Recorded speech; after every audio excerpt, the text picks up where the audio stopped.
Assalamu alaikum everyone. Welcome back to my channel. This is me, clinical psychologist इकरा सईद। आज हम lecture number 3 start करने जा रहे हैं, जिसमें हम काइंड क्लासिफिकेशन ऑफ मोटिव्स पढ़ेंगे। फर्स्ट चैप्टर में हमने meaning of motivation and motivational cycle पढ़ा था। सेकंड में हमने थेरीज ऑफ मोटिवेशन को डिस्कस किया था और आज हम क्लासिफिकेशन ऑफ मोटिव्स पे बात करेंगे। क्लासिफिकेशन ऑफ मोटिव्स 3 टाइप्स हैं इसकी।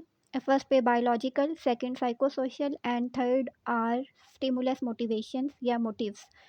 बायोलॉजिकल मोटिव्स को प्राइमरी, अनलर्न्ड और बायोजेनिक मोटिव्स भी कहा जाता है, जबकि साइकोसोशल को secondary, learned, sociogenic motives and third one is stimulus motivation या मोटिव्स को इंट्रिंसिक एंड एक्सट्रिंसिक मोटिवेशंस या मोटिव्स भी कहा जाता है। फर्स्ट पे हम डिटेल में स्टडी करेंगे बायोलॉजिकल, प्राइमरी, बायोजेनिक और अनलर्न्ड मोटिव्स। ठीक है। Biological motives are rooted in the physiological state of the body. ठीक है। अब बायोलॉजिकल में मोटिव्स की बात करेंगे, उनकी जो रूट है वो सारी physiological state of the body है। ठीक है।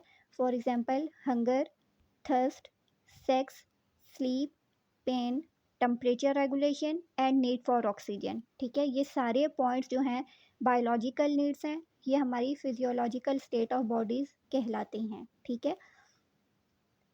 अब बायोजेनिक में या बायोलॉजिकल में जो फर्स्ट पे है ड्राइव, हंगर ड्राइव है। हंगर ड्राइव को डिस्कस करते हैं। What always motivates us to eat at certain times. वो कौन सी चीज़ होती है जो हमें खाने की तरफ मोटिवेट करती है। Hunger is not always associated with conscious internal sensation. ज़रूरी नहीं है कि इंटरनली ही हमेशा हम सेंस करें और हम फूड लें। And we sometime find our self eating without having had any previous awareness of hunger pangs. ठीक है। और ये भी ज़रूरी नहीं है कि हमेशा हम तभी खुराक की तरफ जाएं जब हमें भूख लगी हो। External cues are also use to signal initiation of eating behaviour. कुछ एक्सटर्नल क्यूज़ भी होते हैं जो हमें सिग्नल प्रोवाइड करते हैं कि हमें खाना चाहिए या हम किसी भी फूड की तरफ अट्रैक्ट होते हैं। When asked if they are hungry, many people consult their watches rather than their stomachs। ठीक है। अक्सर लोगों से अगर पूछा जाए कि क्या उनको भूख लगी है, तो वो फ़ौरन से अपने वॉच देखते हैं, अपना टाइम देखते हैं कि कितने टाइम पहले उन्होंने खाया था, और वो अगर उन्होंने थोड़े टाइम पहले खाना खाया तो वो कहते हैं कि नहीं, उनको अभी भूख नहीं है। ठीक है। लेकिन अगर सामने आपके पिज़्ज़ा या केक या ऐसी कोई चीज़ आ जाए, तो आप अपने स्टमक को या अपनी वॉच को नहीं देखोगे, बल्कि आप फ़ौरन से हाँ कर दोगे कि हाँ यार, पिज़्ज़ा तो मुझे पसंद है, और अगर पिज़्ज़ा मिल जाए तो कोई ना कैसे कर सकता है, तो आप फ़ौरन से खाने के लिए येस कर दोगे। तो कहने का मकसद क्या हुआ, अब यहाँ पे आपको भूख नहीं थी, बल्कि एक्सटर्नल क्यू पिज़्ज़ा था जिसने आपको अपनी तरफ अट्रैक्ट किया और आपने फ़ौरन से खाने के लिए हाँ कर दिया।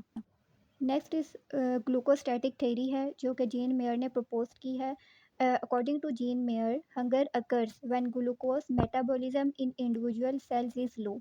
ठीक है। वो कहता है कि हमें भूख तब लगती है जब इंसान के सेल्स में ग्लूकोज मेटाबॉलिज्म लो होता है। ठीक है। मेटाबॉलिज्म क्या है वो भी डिस्कस करते हैं। Liver can in some way signal a part of the brain known as hypothalamus. अब जो हमारा लीवर है वो हमारे ब्रेन के पार्ट हाइपोथैलेमस को सिग्नल सेंड करता है that more fuel is needed, कि लीवर को और ज़्यादा फ्यूल नीड है वर्किंग करने के लिए, दस ट्रिगिंग हंगर मोटिवेशन, और एज अ रिजल्ट इंसान को भूख लगती है। ठीक है। अब लीवर की वर्किंग क्या होती है, metabolism of fats, proteins and carbohydrates. ठीक है। लीवर जो है वो मेटाबॉलिज्म का काम करता है, किसको, फैट्स को, प्रोटीन्स को एंड कार्बोहाइड्रेट्स को। फैट्स को उर्दू में चर्बी कहते हैं, और प्रोटीन्स में हमारे पास carbon, hydrogen, nitrogen, oxygen, sulphur आता है, एंड कार्बोहाइड्रेट्स में कार्बन, हाइड्रोजन, ऑक्सीजन वाली फूड आ जाती है। ठीक है। It also controls most chemical levels in the blood. ठीक है। लीवर का काम मेटाबॉलिज्म होता है, किसको मेटाबोलाइज करता है, फैट्स को, प्रोटीन्स को एंड कार्बोहाइड्रेट्स को। ठीक है। अब मेटाबॉलिज्म क्या होता है, that change food into energy. वो प्रोसेस जो हमारी खुराक को एनर्जी में कन्वर्ट करता है उसको हम मेटाबॉलिज्म का नाम देते हैं। और मेटाबॉलिज्म कौन करता है, हमारा लीवर करता है। जब लीवर फैट्स, प्रोटीन और कार्बोहाइड्रेट्स को मेटाबोलाइज कर लेता है, तो फिर वो ब्रेन को मैसेज सेंड करता है कि उसको और फैट्स एंड प्रोटीन्स प्रोवाइड किए जाएँ ताकि वो उनको मेटाबोलाइज़ कर सके, इसलिए वो ब्रेन को सिग्नल सेंड करेगा और फिर ब्रेन जो है वो हमें मोटिवेट करेगा कि हमें फूड लेनी चाहिए, हमें और फैट्स एंड प्रोटीन्स खाने चाहिए।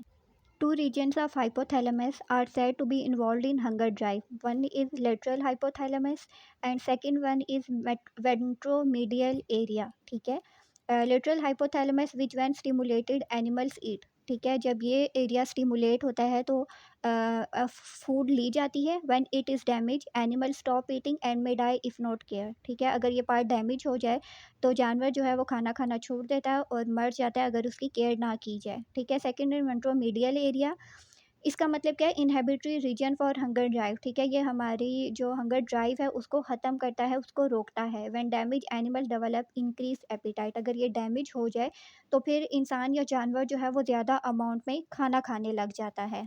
समरी देख लेते हैं. फर्स्ट पे हमने कहा कि कभी हम खाना खाते हैं क्योंकि हमें इंटरनल सेंसेशन आता है और समटाइम्स हमारे एक्सटर्नल क्यूज़ भी हमें मोटिवेट करते हैं खाने की तरफ. ग्लूकोस्टैटिक थ्योरी कहती है कि जब ग्लूकोज मेटाबॉलिज्म सेल में लो हो जाता है तब हम खुराक खाते हैं, और कुछ के अकॉर्डिंग लीवर जो है वो सिग्नल ब्रेन को सेंड करता है कि उसको फ्यूल की नीडेड है और इस वजह से हम हंगर की तरफ मोटिवेट होते हैं. और फिर हमने दो पार्ट्स पढ़े हाइपोथैलेमस के जो कि हंगर में इन्वॉल्व होते हैं. One is literal hypothalamus and second is ventromedial thalamus. अब किसी भी इंडिविजुअल को भूख लगती है या आपको खुद से भूख महसूस होती है तो आपको पता चल जाएगा कि इंटरनली मुझे भूख लग रही है या कोई एक्सटर्नल फैक्टर है या फिर ग्लूकोज मेटाबॉलिज्म या फिर लिवर ऑर्डर कर रहा है कि हमें हंगर की तरफ जाना चाहिए, खाना चाहिए. नेक्स्ट हम डिस्कस करते हैं कि थर्स्ट ड्राइव. अब हम पानी क्यों पीते हैं या हमें प्यास क्यों लगती है. ठीक है, normally we feel thirsty when our mouths and throats are dry, but this is not the whole story. ठीक है, समटाइम हम इसलिए पानी पीते हैं क्योंकि हमारा गला और हमारा मुंह खुश्क हो रहा होता है. The research has demonstrated the importance of kidneys and hypothalamus in maintaining thirst homeostasis. Thirst को होम्योस्टेसिस में रखना. होम्योस्टेसिस क्या है कि बॉडी को बैलेंस फॉर्म में रखना, कांस्टेंट रखना, स्टेबल रखना. उसमें जो किडनी और हाइपोथैलेमस की जो इम्पोर्टेंस है उस पे बात करता है. Cells in the hypothalamus are sensitive not only to the relative amount of water in the blood but more particularly to cellular dehydration due to the amount of salt which becomes concentrated as the body dehydrates from loss of water.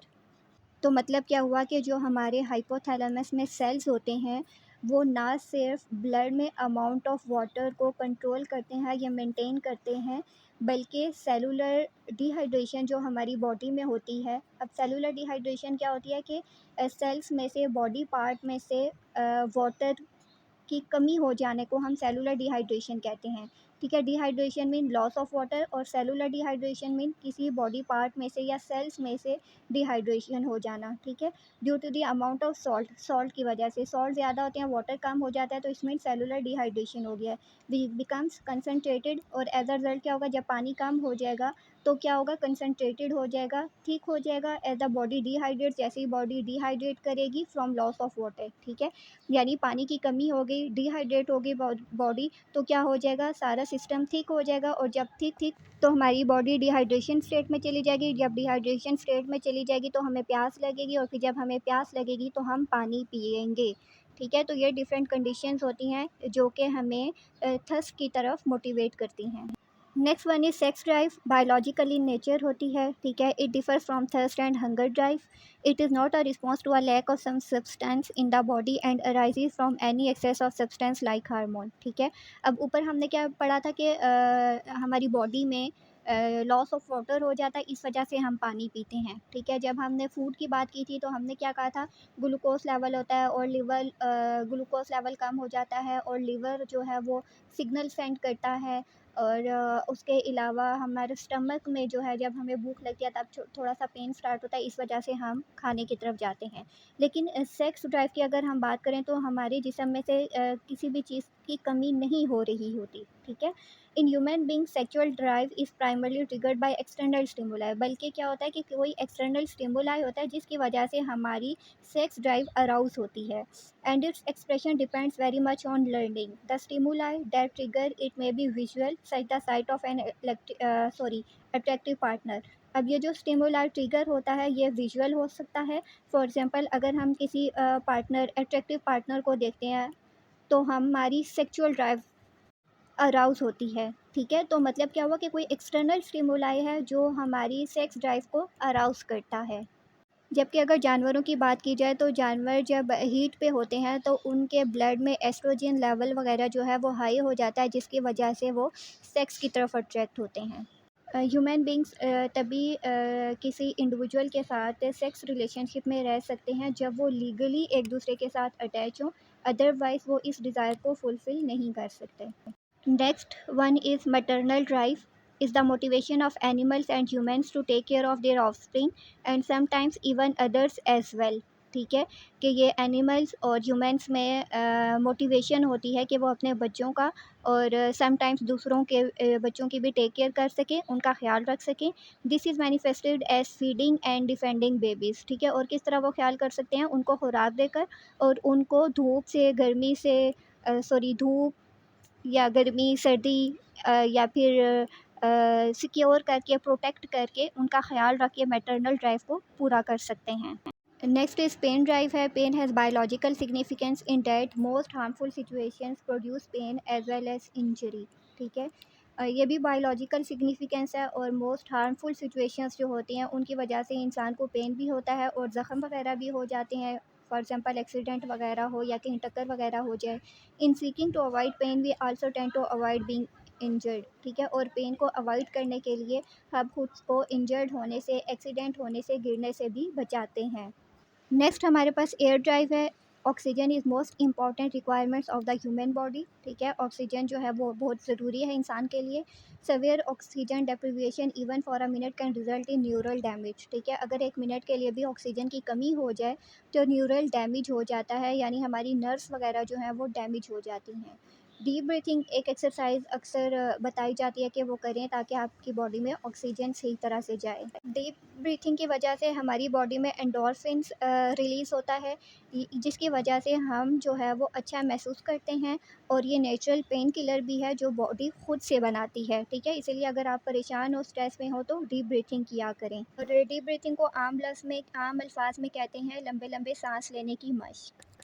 Next is fatigue. Fatigue and need for sleep. Much of our fatigue seems to result not from physical exertion but from frustration, worry और boredom. ठीक है, बहुत ज़्यादा fatigue जो है वो physical working की वजह से नहीं होती बल्कि फ्रस्ट्रेशन की वजह से, किसी परेशानी की वजह से, या फिर हम बहुत ज़्यादा बोर हो रहे हों तब भी हमें फटीग महसूस होती है और हम कहते हैं चलो यार उठ के कुछ बना लेते हैं या फिर कुछ खा लेते हैं।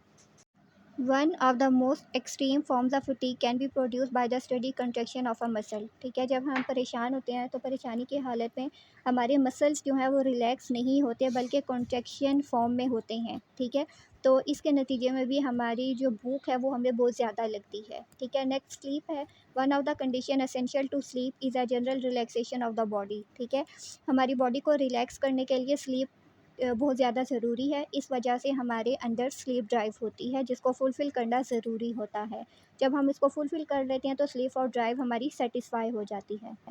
Next is warmth and cold drive. Hypothalamus which responds directly to the temperature of the blood flowing through it evidently plays a vital role in the adjustment of the body to heat and cold. ठीक है, अब hypothalamus जो है वो temperature regulation में भी help out करता है। ठीक है, अब आप देखें कि फिजियोलॉजिकल रिएक्शंस जितने भी हैं सब में हाइपोथैलेमस का जो है वो रोल है। ठीक है, तो अगर कोई एमसीक्यूज आ जाता है तो आपको पता होना चाहिए कि इस सब में सेक्स है, हंगर है, थर्स्ट है, टेम्परेचर है, जितने भी फिजियोलॉजिकल रिएक्शंस हैं उनमें हाइपोथैलेमस इन्वॉल्व होता है। ठीक है, एमसीक्यूज में बहुत बार ये पूछा भी जाता है।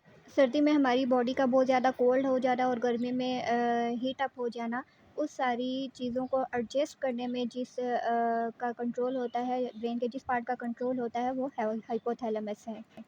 Last one is bowel and bladder tensions. Too early too severe toilet training में induce a feeling of insecurity in the child. या बहुत जल्दी या फिर बहुत सख्त टॉयलेट ट्रेनिंग जो होती है उसकी वजह से चाइल्ड इनसिक्योरिटीज़ का शिकार हो जाता है। तो इसीलिए पेरेंट्स को वेट करना चाहिए सही टाइम का और उस टाइम पे बच्चे की टॉयलेट ट्रेनिंग करनी चाहिए, ना कि बच्चे के साथ स्टिक हो, क्योंकि एज अ रिजल्ट बच्चा इनसिक्योर हो जाएगा। सेकंड पे हमारे पास साइकोलॉजिकल लर्न या फिर सेकेंडरी मोटिव्स हैं।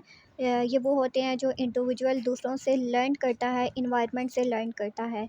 फर्स्ट पे है need to achieve. It is defined as behaviour that shows effort to do one's best to accomplish something.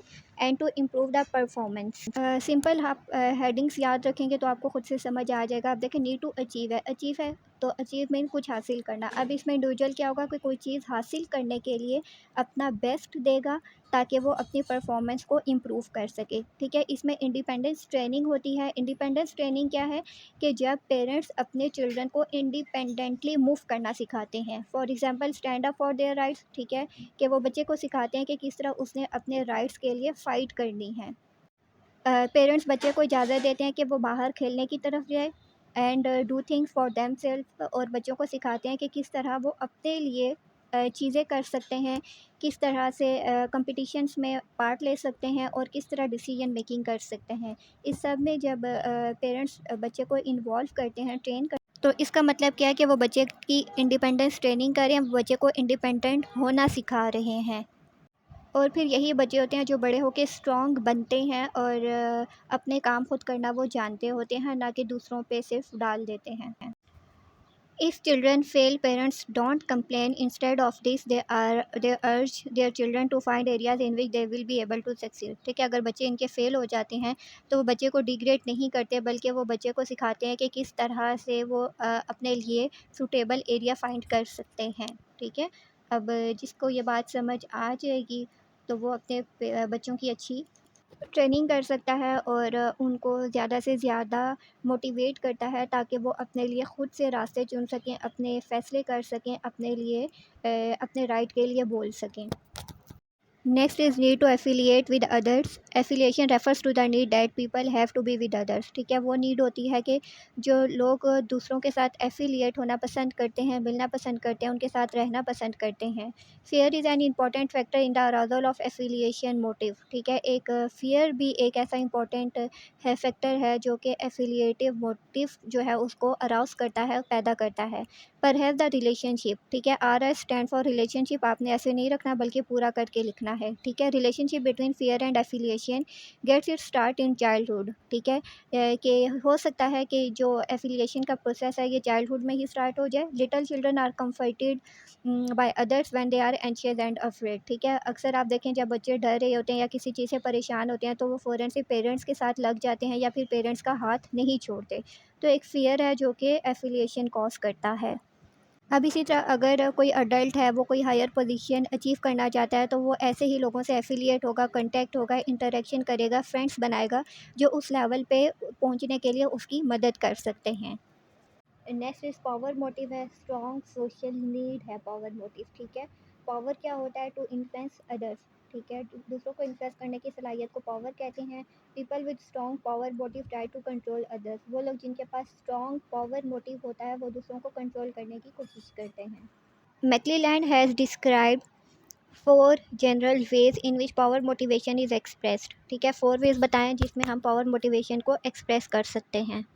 Number 1 is identifying with powerful people. ठीक है, जिस तरह मैंने हायर पोजीशन की बात की थी। Gaining control over body one's body. ठीक है, किसी की बॉडी को अपने कंट्रोल में कर लेना। Seeking to have personal influence over others. ठीक है, influencing other through one's organisation. ठीक है, किसी ऑर्गेनाइजेशन के ज़रिए किसी दूसरों को इन्फ्लुएंस करना। Next is social approval motive. It developed from bodily drive. If this motive is weak, a person may behave antisocially. ठीक है, अगर इंसान वीक बिहेव करता है या नॉर्म्स के ऑपोजिट बिहेव करता है तो वो एंटी सोशल हो जाता है। If it is too strong, a person में bury his originality and use up his adaptive energies in trying to discover and do the conventionally correct things. ठीक है, और जिसकी ये स्ट्रॉन्ग होगी वो अपनी एनर्जीज़ को यूज़ करता है और नई चीज़ों को डिस्कवर करने की कोशिश करता है।